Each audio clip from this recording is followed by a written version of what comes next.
Excuse me, is this career counseling? Yes, it is. Have a seat. So, how can I help you? I want to be a pastor. A pastor? Really? Why do you want to be a pastor? Well, I think I'd be pretty good at it. I'm pretty spiritual. I like most people. Mostly. I've got a pretty good look about me. I absolutely love potluck dinners, and I really like the idea of only working 1 day a week. Well, I can see that would qualify you to be a pastor. There are some papers to fill out, and I do have a few questions to go over. You ready? Sure. You said you're spiritual. Do you read your Bible? About as often as most people. So, not very often then. Weekly isn't good enough? Depends if you want to be any good at it. Why is Bible knowledge so important anyway? It kind of helps when you're trying to write a sermon. Plus, you have to be prepared for people to quote verses to you to prove a point. Then other people will use the same verse to prove the exact opposite point. You very mechanical? Why? Well, a pastor needs to be able to fix things. Like what? Like a toilet that won't flush, or a pump for a well that just suddenly quits working, a broken doorknob, or even a broken heart. You know, you might need to patch a tire, or patch a wall, or even patch a relationship. This is kind of getting complicated. I might need to sleep on this a bit to think about it. Good point. Are you a good sleeper? I like to get a good 8 hours of sleep. What, in a row? Yeah, that would be nice. Why? Because you're probably going to get a call in the middle of the night. You know, someone might need you to sit with someone at the ER, or to get up early for prayer and fast breakfast. Or you may spend sleepless nights rebuking nasty spirits that you've prayed off someone in need. I guess I could do that, if I had to. I didn't think this was going to be this hard, but I know I have a calling to preach. That may be, but I'm trying to find out if anybody has a calling to listen to you.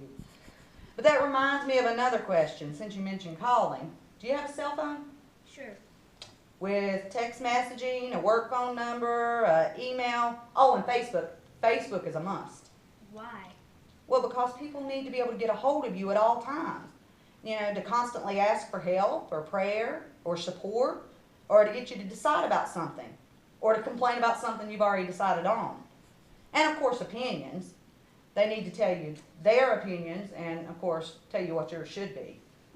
I don't mind talking to people. How are you at handling criticism? I'm probably as good as most people. So not very good then. Why? Is there a lot of criticism? Depends. Do you ever say anything? Like preaching, for instance. You should expect to have your sermons misinterpreted or be told what you should have said.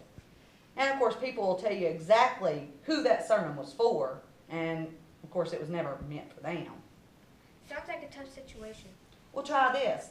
How many pastors does it take to change a light bulb? How many? 1. That's not the point.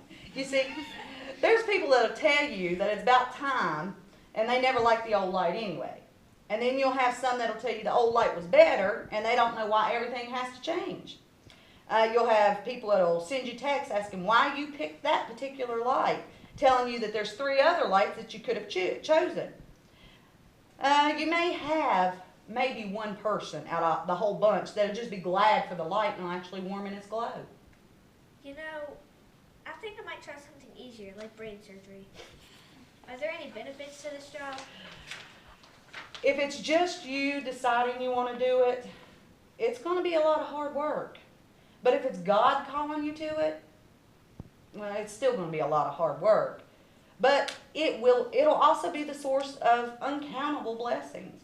And you'll have a group of people that will stand with you through good times and bad. Because you're their pastor, and they will love you like no other. And once in a while, Pastor Chris, Pastor Lisa, we'll even let you know it.